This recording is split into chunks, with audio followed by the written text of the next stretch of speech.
Thanks, Dave. Really nice to have you here, and congratulations on all your success. Introduce, you brought one member of the news here, right? Johnny Kohler, our sax player. Johnny, you sound great. Thank you for being here. Now, what about the other gentlemen in the band? Are they miffed that they're not making this appearance? Absolutely. And we were told you couldn't afford us. Boy, that's the truth. We're... that's no lie. We're from Marin County. Yeah. So we had to have a band meeting and all get together, you know, and sort of talk it over, make sure it was okay. But it's okay, only because it's Paul Schaefer and the boys. Oh, good. Well, we appreciate it. Thank you very much. Now, how does this feel? All of a sudden, you got the #1 selling album in America. You've been at it a long time, I know. And this is it everything you hoped it would be? Well, next week we're going to go to #2, which is fortunate, I think, because 1 was a little scary. Yeah, yeah. You know, it's the air's thin up there, a lot of pressure, and it's better to be back in 2. Huey, tell me about this great-looking bar on the cover. Is this an actual bar or a painting or both? Yeah, both. It's actually the 2 a.m. Club in Mill Valley. 2 a.m.? That's right, and the T-shirts are for sale. You can write to Goose at the 2 a.m. Club. And Is this Goose on the album there? No, that's Mario, our bass player. Oh, okay. Now, it looks kind of like a goose. Is Goose miffed that he's not in the picture? No, I don't think so. Okay, well, as long as everybody's happy. And you actually go to that bar and hang around? That's right. And needless to say, the drinks are a lot cheaper now. Well, I would hope so.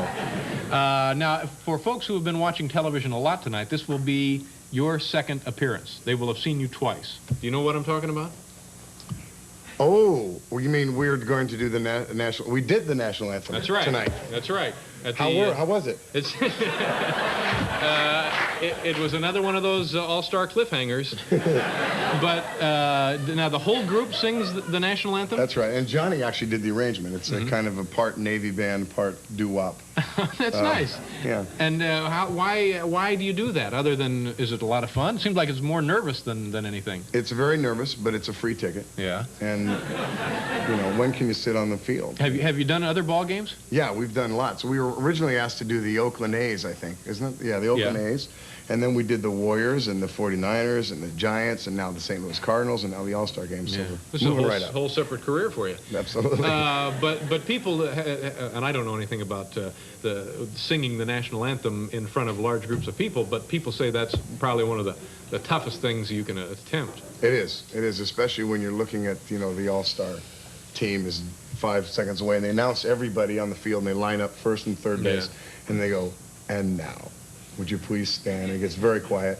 One microphone, amazing slapback, like a second delay that you have to pretend doesn't exist. This is your echo coming back Yeah, at you have to pretend that doesn't exist. So it's hard. Yeah. And does it bother you that the ball players are, you know, what ball players do? You know, chewing and this and... Playing with themselves and that sort of thing. that kind of thing. It's kind of a distraction there. What did you do before music in your days as a kid?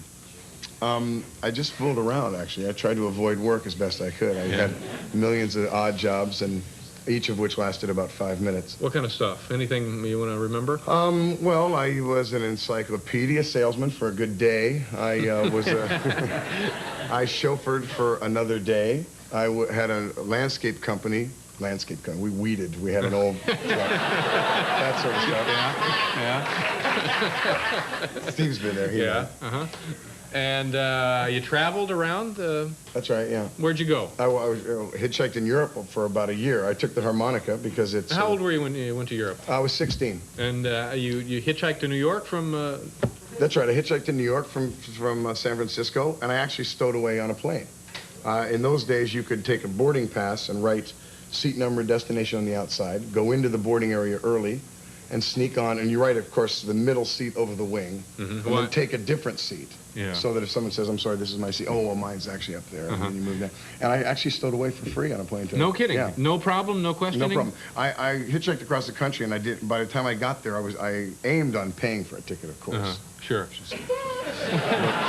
The experienced traveler does that. The experienced will say, I'll buy a ticket. So you get to the airport and you got no dough. I had no money, and I'd spent the money on the trip across the country. So I hung out there and I befriended a ticket agent. How long were you at the airport? 3 days. You just lived at the airport for 3 days? I lived at the airport for 3 days. United Airlines. Oh, my. Kennedy. And now, can this still be done, this forging of tickets? I don't think so, because they do a stamp thing now, and I don't recommend it anyway. Yeah. Now, so you get to Europe and you hitchhiked around Europe. I learned how to hitchhike, which is completely different in Europe. How so? Well, here you just sort of stick your thumb out and wait.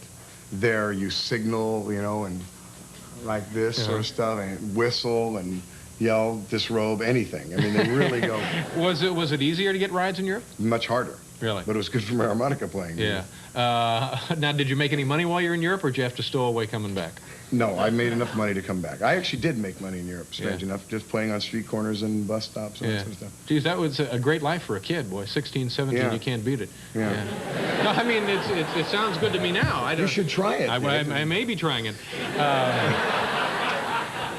Anyway, geez, it's a real pleasure to meet you, and good luck out there. They're playing it at Candlestick. That's right. Yeah, now that's, people say that's not a great place to see a ball game, don't they? They played it at Candlestick. Oh, that's right. They've already played it at Candlestick. Yeah, it's actually a great place to see a ball game. Yeah. But at night, oftentimes it gets very cold. But in the daytime, and this game started at 5, and we know the weather was, well, we know how it was.